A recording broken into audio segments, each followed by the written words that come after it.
E o neto do Lula lançou o desafio, mostrar que o avô dele é o maior bandido da história desse país. E eu resolvi aceitar esse desafio e provar que falta de noção e de caráter parece algo de família. Eu queria falar sobre uma das maiores mentiras já contadas na história desse país, que são as mentiras contadas sobre o meu avô. Faz pelo menos uns 40 anos que falam que o meu avô é o maior ladrão da história do Brasil. É a verdade, não minto.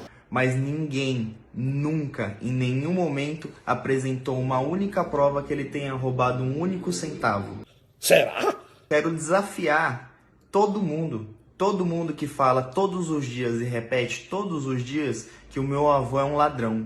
Eu queria desafiar essas pessoas, inclusive não só essas pessoas, todos os brasileiros e sinceramente, absolutamente todo mundo. O mundo inteiro tem o desafio de procurar, encontrar e denunciar e mostrar uma única prova de que o meu avô roubou algum centavo. Esse daí é o Thiago Trindade, neto do descondenado Lula. Tiagão, vamos ver aqui se as condenações do vovô e o que se sabe que ele roubou e enganou a nação brasileira até esse momento. Só lembrando que o Lula ficou preso 1 ano e 7 meses lá em Curitiba, após as condenações da Lava Jato. E no que consiste essas acusações? Então vamos lá, pega a pipoca e você que é petista, pega uma água, porque essas são verdades que são difíceis de engolir. Em março de 2016, o Ministério Público investigou o repasse de 30 milhões de reais de empreiteiras para empresas de Lula, além do pagamento de despesas do ex-presidente e de parentes. Lula foi conduzido a prestar depoimento na época. Em maio de 2016, o Ministério Público Federal denunciou Lula por ter recebido propinas por meio da reserva e reforma de um apartamento triplex lá em Guarujá. Esse foi o famoso caso do PowerPoint do Deltan, que dizia que Lula é o comandante máximo do esquema de corrupção identificado na Lava Jato. Em dezembro de 2016, outra denúncia, dessa vez envolvendo o Instituto Lula, onde o Ministério Público disse que o Lula usou dinheiro de propina para comprar um terreno e fazer a construção da nova sede do Instituto. Agora, já em maio de 2017, outra denúncia, dessa vez do sítio de Atibaia. E Lula foi denunciado por corrupção passiva e lavagem de dinheiro. A acusação trata do pagamento de uma propina de pelo menos 128 milhões de reais pela Odebrecht e de outros 27 milhões por parte da OAS. Conforme a denúncia, Lula foi beneficiado com partes desse dinheiro por meio de obras realizadas no sítio, lá em Santa Bárbara e em Atibaia, cuja escritura está no nome de Fernando Bittar, mas que o Ministério Público defende que pertence, na verdade, ao presidente Lula. A defesa de Lula diz que o sítio não era dele, mas os pedalinhos com os nomes dos netos desmentem a defesa. Agora, engraçado, será que tinha algum pedalinho escondido com o seu nome também, Tiagão? Esse moleque que tá falando aqui na internet tá errado, cale a minha boca. Em julho de 2017 veio a primeira condenação, e essa condenação é no caso do triplex. Nesse processo, o Lula ele foi condenado a 9 anos e 6 meses de prisão. Por que ele sempre diz que o triplex não é dele? Exatamente por isso, porque a condenação foi por conta de uma ocultação de patrimônio nesse caso, porque ele recebeu, segundo os autos do processo, o apartamento com o pagamento de propina feita pela empresa OAS. Mas calma que não é só isso não. Em janeiro de 2018 ele foi condenado em segunda instância. O TRF4 por unanimidade manteve a condenação e ainda ampliou a pena de Lula por corrupção passiva e lavagem de dinheiro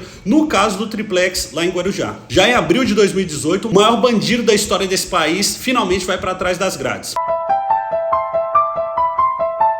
Bora! Depois do STF ter negado todos os habeas corpus da sua defesa. Em fevereiro de 2019, ele foi condenado no caso do sítio de Atibaia. Em abril de 2019, o STJ, que é o Superior Tribunal de Justiça, manteve a sua prisão, apesar de diminuir um pouco a sua pena. Já em novembro de 2019, o STF decidiu derrubar a possibilidade de prisão em segunda instância, fazendo com isso que o Lula fosse um descondenado. E ainda disseram que ele não poderia ter sido julgado na comarca de Curitiba, e por isso que o processo deveria ser reiniciado para outra comarca. O problema não foi de mérito, mas na geografia. E para além disso, a gente não pode esquecer do mensalão, a gente não pode esquecer do petrolão, a gente não pode esquecer dos desvios que ele foi acusado de ter feito ali na saúde, as mais de 60 delações que confirmaram que ele era o chefe do esquema. No seu segundo mandato, aí ele preparou sua aposentadoria. Recebeu 300 milhões da Odebrecht numa conta corrente de disponibilidade, recebeu seu sítio, que foi feito, combinado para seu uso, o apartamento do qual já foi condenado. Eu pessoalmente levei pacotes de 50 mil reais, algumas vezes ao presidente. as 32 condenações, os mais de 80 milhões em propina, mais de 3 mil evidências nos autos, os 5-0 lá no STJ, o 3-0 no TRF4, na vara criminal, e ainda hoje empresas envolvidas na Lava Jato sendo condenadas nos Estados Unidos e admitindo propinas pagas ao governo Lula. E com isso, Tiagão, não quer dizer que eu sou um herói da direita brasileira não, tá certo? Eu sou apenas um brasileiro que, assim como você, também tem acesso a essas informações, mas eu escolhi não ficar desinformando o povo falando mentiras. Porque se o diabo é o pai da mentira e o seu avô é o avô da mentira, você deve ser o neto. Deixe seu comentário aqui, você acha que o Lula é inocente ou é o maior bandido da história desse país?